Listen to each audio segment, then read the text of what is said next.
Welcome to Joey Jackson on the Law.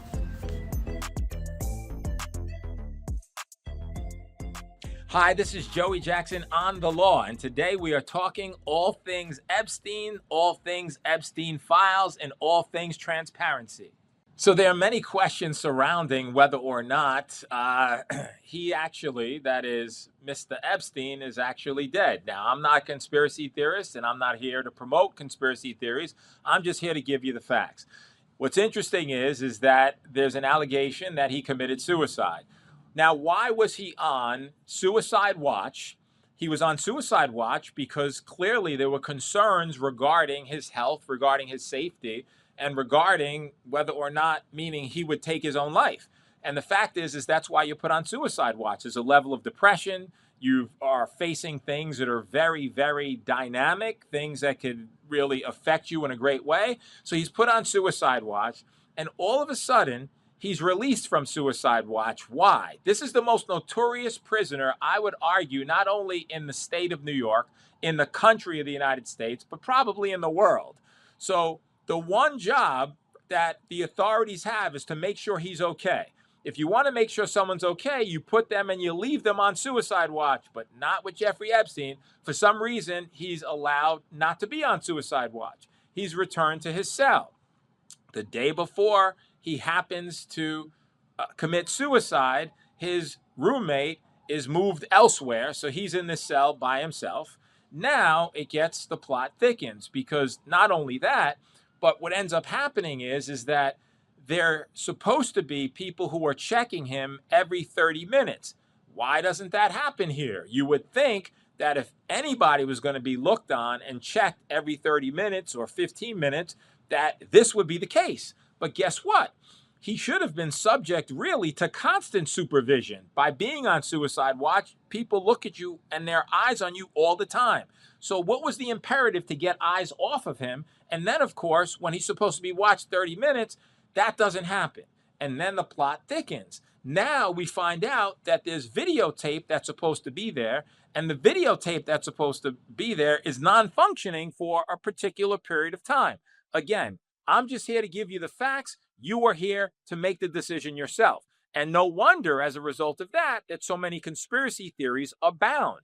Now, there was an investigation into this, and they found there was no defensive wounds. And as a result of the no defensive wounds and the ligature issues that he had on his neck, where you could see that it was there, that it appeared to be a hanging. But there are some who will argue, show me the money, show me the body. So some say, hey, he may not have hung himself. Maybe, in fact, he committed his own death, which would be suicide. Number two, if it wasn't that, was he murdered? Was a hit put out on him? Now, why do some people say that? This is a guy who knows the richest people in the world. This is a guy who literally can take down the richest people in the world. This is a guy who, if he sat in a room and was truthful, could talk about what rich people he was with, what he was doing with them, what other people had girls with them, were those girls underage, what did he see them do, did he bring the girls to them? So he has so much of this information. Do you think people may want to see him suffer some fate that is less than honorable? Okay, perhaps so. There's another school of thought which says that he had all of this money, and as a result of that, clearly it could be some witness protection program situation where he could be sent anywhere and be in witness protection and living in the lap of luxury. Again, not here to promote conspiracy theories. I'm just here to tell you the facts. And the fact is if you have the most notorious prisoner in the world, it would seem to me that eyes would be kept on him 24/7. He would be under constant watch and surveillance. He would not have been let off of suicide prevention. And there would be a videotape placed on him that actually worked. And so you do the math and you make and draw that own conclusion.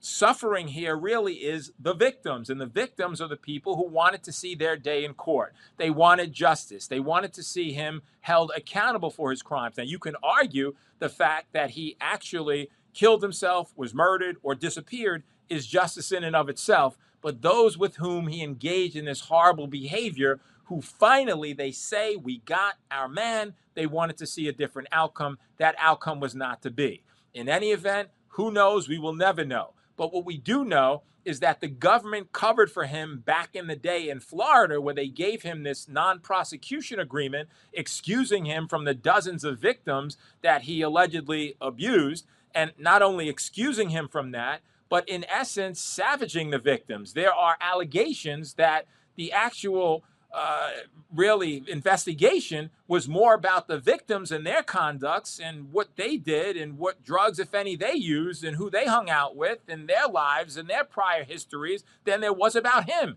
So that's a disgrace. And the issue is, if you couldn't trust the government with that, how could you trust the government now? Not me telling you that. Those are just the theories that are out there with regard to people not believing that he actually is dead, and if he is dead, believing he's murdered and not believing that he committed suicide. That'll be a call that you can make, because I won't.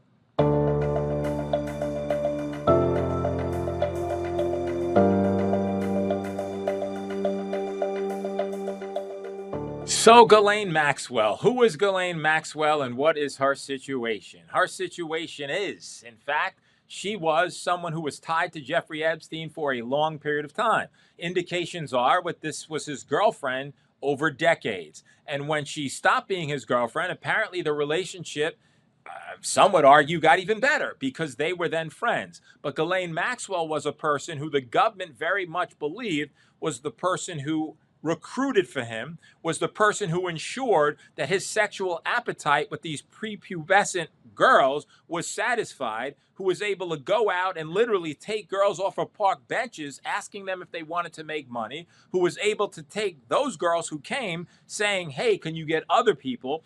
And as a result of that, Jeffrey Epstein is now dead. The people want accountability. Now, we can have the argument all day and all night as to whether she would have been prosecuted if he didn't die and he was prosecuted, but he's dead. Now the government turns its ire to who else is in the firing line who could be held accountable. And so Galaine Maxwell is indicted. Galaine Maxwell indicted thereafter, and in her indictment, the government was going after her for enticing and transporting these minors to engage in sexual activity. Didn't only end there with the enticing and bringing them there.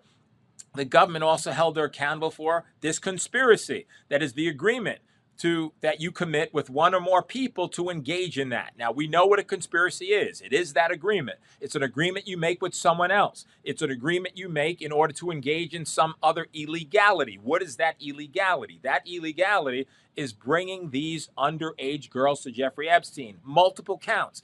Indeed, in addition to the conspiracy and the multiple counts of enticing these young girls to travel and transport them to see him, they also charged her with perjury. Now, perjury was important. Why? Because the perjury, she sat for a civil deposition, and that was in 2016 when she sat for the civil deposition. And in sitting for it, she was asked questions about these massages, and she said, I have no idea. And they literally have in the actual indictment where it is that she lied. They asked her very specific questions about her interactions with Epstein, about what Epstein was doing.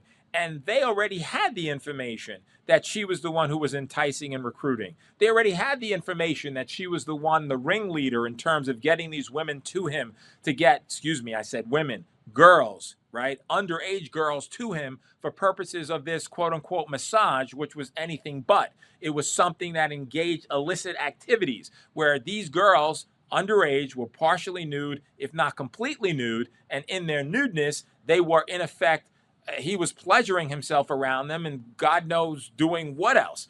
Why were they holding her accountable? Because she was believed to be his enabler. And they didn't only hold her accountable again for that, but they held her accountable for making a misrepresentation. Now, the grand jury convened and they indicted her, but it got worse. It got worse because ultimately she was not only indicted by the grand jury, but she was convicted. And not only was she convicted, but she was sentenced. And not only was she sentenced, but she was thereby held accountable because she filed an appeal. That appeal was denied. Now, we all know that despite the fact that she got a stiff sentence, and she gets the stiff sentence of 20 years, but what happened as a result of that? What happens now is that we have an election, and in this election, we have a new president. And that new president, having been elected in 2024, sends his deputy attorney general to go interview her in prison. She is moved out of a maximum security prison into this minimum security prison, although she, like Epstein, who, yes, he registered as a sex offender in Florida with a slap on the wrist, she too is a sex offender. This jail doesn't take sex offenders. Now, why on earth would the Deputy Attorney General of the United States be going to interview Ghislaine Maxwell, who was a convicted felon sentenced to 20 years in jail? Some would argue it has to do with the Epstein files. It has to do with what she knew, when she knew it. And I think, based upon allegations, that our current president was an associate of Jeffrey Epstein. Nothing to the effect of him that has been proven that he engaged in anything wrong, but the fact that he was an associate, knew him, they wanted to know exactly what it was that she knew. And then, how can you take her word in terms of credibility when she was convicted of perjury?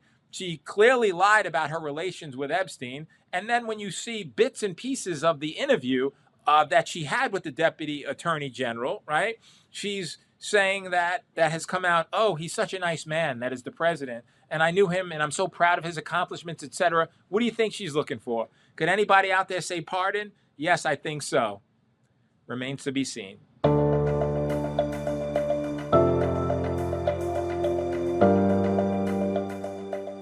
So Congress is amped into this whole issue of the Epstein files, and everybody's looking for the Epstein files. What's in these files? And we know what the files are. The files are about a number of things. What were his logging records that logged the flight logs? Who was flying in to see him? Who were on those planes?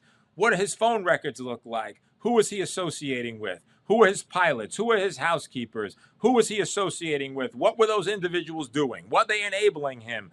What information do we have in terms of the investigation that was engaged in? Who were the people who were at his home? What were the ages of those people? Who else was there at the time? All of this information that would come out. We already know that there are major people who are very well and important people who are associating with him, like the Trumps of the world, like the Elon Musks of the world, like the Bill Clintons of the world, like a variety of other, Prince Andrew, and there's just a smorgasbord of people.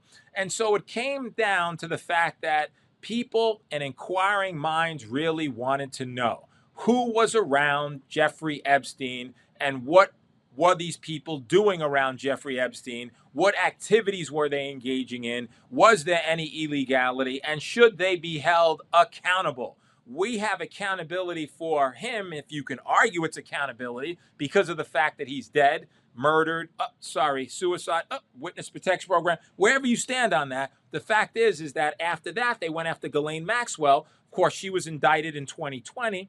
But then you have the issue after her indictment and conviction of who's next. So Congress just passed, that's right, just passed in 2025, November 2025, the Transparency Act, the Jeffrey Epstein Transparency Act. Now, what does this mean? It means that all things Jeffrey Epstein are going to be out there. But what was curious, right? This is a legal podcast, not a political one. But what was curious is that our current president wanted to stop it, didn't want it to come out, said, no, we don't want the Epstein files, was putting pressure. The Congress goes on literally a break so that they don't have to vote on it. Speaker Johnson gives them a break. They don't take a vote. They try to force a vote. There is no vote till finally, knowing that justice was coming, knowing that these files were being released, ultimately, the White House changes its tune and says, okay, vote for it. And that was interesting because you know what it passed? The House of Representatives?